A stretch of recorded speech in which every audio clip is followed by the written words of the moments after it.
একটু দেখে রাখেন। এটা হচ্ছে মিরপুর 11, 11:30 থেকে। এটা হচ্ছে RAV র্যাব বাফেট অ্যান্ড রুফটপ, ইস্টার্ন ব্যাংকের উপরে। গতকালকে আমাদের একটা প্রোগ্রাম ছিল। প্রোগ্রাম আমার ভাইয়ের মেয়ের বিয়ে, আপনারা দেখতে পাচ্ছেন সবসময়, আমরা ফেসবুকে দিচ্ছি, দেখতেছেন, ইউটিউবে দেখতেছেন, টিকটকে দেখতেছেন। তো সেখানে আমরা গতকালকে আমাদের পুরো ফ্যামিলি গেছে। আমি এই ভিডিওটা হচ্ছে যারা ছেলে মেয়ে বিয়ে দেবে তাদের উদ্দেশ্য করেই বলবো যে আমরা যদি অ্যালার্ট না হই তাহলে আসলে আমরা বিপদগ্রস্ত হয়ে যাব, বিপদে পড়ে যাব। তো এই রেস্টুরেন্টে আমরা প্রায় 350 লোকের আয়োজন করা হয়েছিল, 2.5 লক্ষ টাকা অ্যাডভান্স করা হয়েছিল। আমরা মাঝখানে যে মালিক, ম্যানেজার এবং বাবুর্চি কাউকে পাইনি। ওরা রান্নাবান্না যা করছে সব কাঁচা ছিল, কেউ খেতে পারেনি। প্রথম ব্যাচে উঠে মানে যারা খাইতে বসছিল উঠে গেছে। ডেকোরেশন ভিতরে অনেক সুন্দর, চমৎকার ডেকোরেশন, সবাই ছবি তুলেছে, ভিডিও করেছে। কিন্তু আমার কথা হচ্ছে একটা বিয়ের অনুষ্ঠান তারা নেওয়ার আগে চিন্তাভাবনা করে নেওয়া দরকার ছিল যে আমরা এই অনুষ্ঠানটা করতে পারবো কি না। আমরা এই অনুষ্ঠানটা যদি নেই, সেই অনুযায়ী আমাদের রাত্র থেকে শুরু করে আমাদের খাবার দাবার আয়োজন কীভাবে হবে, কীরকমভাবে দিতে হবে, সার্ভ করতে হবে কীভাবে, আমাদের বয় লাগবে কতজন, সব কিছু মেনটেন করেই কিন্তু একটা অনুষ্ঠান নেওয়া উচিত ছিল, যেখানে 5-6 লাখ টাকার একটা খাবারের অ্যারেঞ্জমেন্ট। এটা হচ্ছে একটা নর্মাল রুফটপ রেস্টুরেন্ট, যেখানে হয়তো বার্থডে অনুষ্ঠান করতে পারে, ম্যারেজের ছোটোখাটো অনুষ্ঠানের জন্য 1-150। যেখানে আমাদের 350-400 লোকের আয়োজন ছিল, তাদের বুঝে শুনে নেওয়া উচিত ছিল। রান্না করে যেয়ে দেখি তারা একটু মানে তারা হচ্ছে যেই মাংস দেওয়ার কথা ছিল সেই মাংস না, আমাদের খাসির ইয়ে করার কথা ছিল কাচ্ছি, সেখানে যেয়ে দেখছি অন্য মাংস। যাই হোক, এটা আমার বড় বোন বুঝতে পারছে। তারপরে হলো খাবারের মাঝখানে বাবুর্চি চলে গেছে, কাঁচা মাংস ছিল, কাঁচা মাংস রান্নাই করে নাই, রান্না দিছিল, টেবিল থেকে সবাই উঠে চলে গেছে। এই ভিডিওটার উদ্দেশ্য হচ্ছে এই রেস্টুরেন্টগুলি যখন করে তাদের সমস্ত, আমাকে যেমন আজকে অনেক বছর যাবত রেস্টুরেন্ট করার কথা বলতেছে অনেকেই, কিন্তু আমি সাহস পাই না যে না, একটা খাবারের একটা কাস্টমারের রিভিউ যদি খারাপ হয় তাহলে কিন্তু আমার রেস্টুরেন্টটা বন্ধ হয়ে যাবে।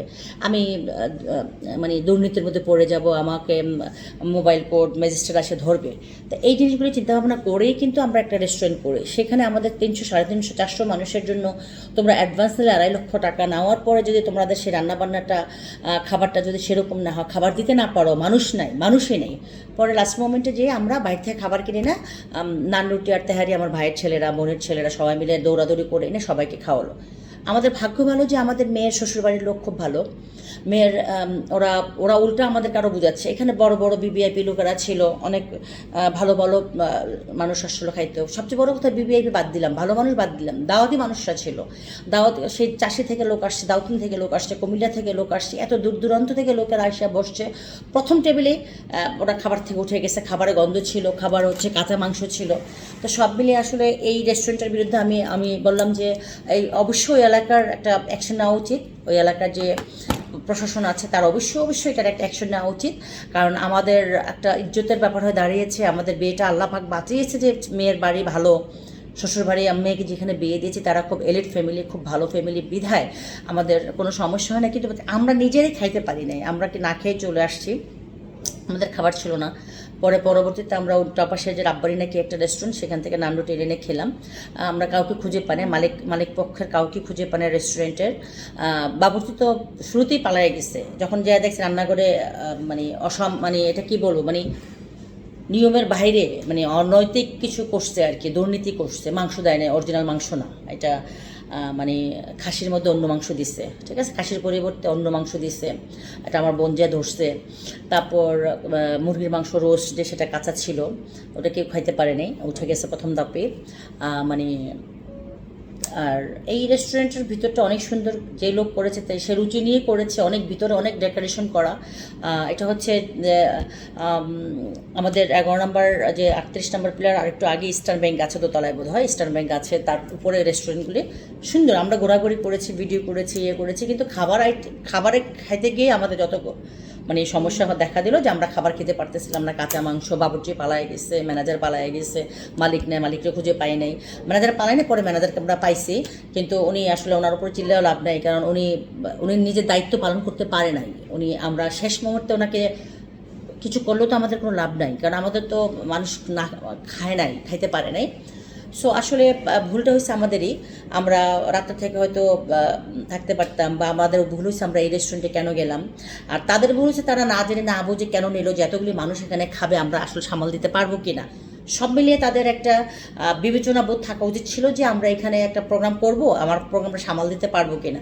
কারণ আমার ভাই ইচ্ছে করলে বিভিন্ন ক্লাবের মেম্বার সেই ক্লাবে করতে পারতাম, আমি বিভিন্ন ক্লাবের মেম্বার, ক্লাবে বড় বড় ইয়ে আছে, হলরুম আছে, 500 600 1000 লোক খাওয়া কোনো বিষয় না। আমাদের ভোট ক্লাবে 1000 1500 লোক খাইতে পারে, কোনো বিষয় না। গুলশান ক্লাবে খেতে পারে, অল কমিটি ক্লাব, বনানী সব ক্লাবেই মানে বড় বড় কমিউনিটি হল আছে, তারা যদি না পড়তো তাহলে আমরা ওখানে করতাম।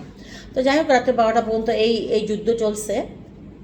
তারপরে সবাইকে মানে আর সান্ত্বনা দেওয়ার ভাষা ছিল না। হ্যাঁ, সবাইকে সান্ত্বনা দেওয়ার ভাষা ছিল না যে আসলে খাসি মানে বরের ডালাটা ঠিক করেছে, বরের ডালাটা ঠিক ছিল, বরের ডালাটা ঠিক ছিল, আর বাকি সবই মানে খাওয়ার মতো ছিল না। যাই হোক, বরের ডালার ছবি আপনারা দেখেছেন আমার এই পেজে, হেলেনা জাহাঙ্গীর পেজে, সিস্টার হেলেন পেজে, ইউটিউবে দিয়েছি, টিকটকে দিয়েছি। সো আপনারা মানে আমি বলবো কি যে বাবা মারা একটু চিন্তা ভাবনা করে রেস্টুরেন্টগুলি বাছাই করবেন। এটা হচ্ছে সচেতনতামূলক একটা পোস্ট। আমরা সচেতন হই, আমরা অন্যকে সচেতন করি, রেস্টুরেন্ট মালিকদেরকে সচেতন করি, যারা রেস্টুরেন্টের মালিক আছেন তারা বুঝে শুনে অর্ডার নেবেন। যেটা পারবেন না সেটা নেবেন না, যেটা পারবেন সেটাই নেবেন। সকলে ভালো থাকবেন। আমরা আসলে মানে আমরা পুরো ফ্যামিলি আজকে ইয়েতে পড়ে গেছি, মানে আমরা আমাদের ঘুম নাই, নিদ্রা নাই, যে এটা কী হলো, এতগুলি মানুষ সেই গ্রাম থেকে আসছে, দাউদকান্দি, কুমিল্লা, চাষি, মুন্সিগঞ্জ, বিভিন্ন মানে পুরো কুমিল্লা থেকে মানুষজন আসছে। আমরা তো কুমিল্লার মেয়ে, কুমিল্লার বউ, কুমিল্লারই সব কিছু। তো এটা আসলে মানে একটা মানে লজ্জাজনক বিষয় হয়েছে, এবং আমাদের মানে ইজ্জত সম্মান বলতে কিছুই রইল না আর কি এই রেস্টুরেন্টের কারণে। রেস্টুরেন্টের মালিককে আমি জানি না, এটা হচ্ছে একটা রেস্টুরেন্টের কার্ড, মালিককে চিনি না। যাই হোক, আমি চাই যে এটা একটু প্রশাসনের দৃষ্টি আকর্ষণ করছে, ওনাদেরকে একটু বলা হোক যে আপনারা যেটা পারবেন না সেটা নেবেন না, কারণ এইভাবে কতজন মানুষের ক্ষয়ক্ষতি করে তো লাভ নেই, অনেক ক্ষয়ক্ষতি হয়ে গেছে আমাদের। সকলে ভালো থাকবেন। টাকার চেয়ে সম্মানের বড়, ইজ্জত বড়। সকলে ভালো থাকবেন। আল্লাহ হাফিজ।